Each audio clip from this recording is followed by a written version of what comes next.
You want to know why the upcoming Fantastic Four movie might suck?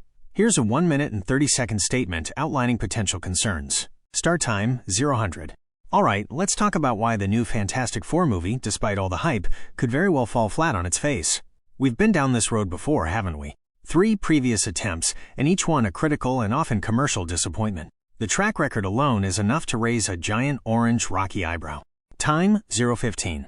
One of the biggest red flags is the casting and the reported lack of depth in the actors' understanding of these iconic characters. We've heard vague generalizations from the cast about their roles, which can be unsettling. The Fantastic Four aren't just any superhero team. They're a family, a dysfunctional one, grappling with extraordinary powers and personal issues. If the actors aren't truly embodying that complex dynamic, it's going to feel hollow. Time 0-40. Then there's the ongoing struggle with adapting Reed Richards' powers. Mr. Fantastic's stretching abilities are notoriously difficult to render convincingly on screen without looking goofy or unnatural.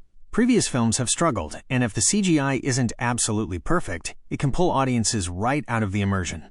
We've seen hints that they might be minimizing his powers, which begs the question, why have Mr. Fantastic if you're afraid to show what he does? Time 1 o'clock. Another major concern is the potential for a period piece setting.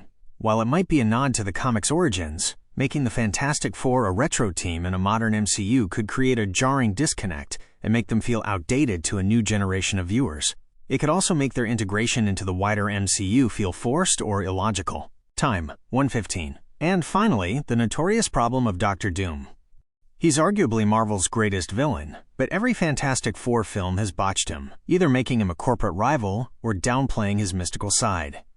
If they don't finally get Doom right, a truly menacing and complex antagonist, then the entire film's stakes are significantly lowered. Time 1:30. So, while we hope for the best, the historical failures, potential miscasting, CGI challenges, questionable setting choices, and the perennial Doom problem all stack up to make Fantastic Four a prime candidate for another cinematic disappointment.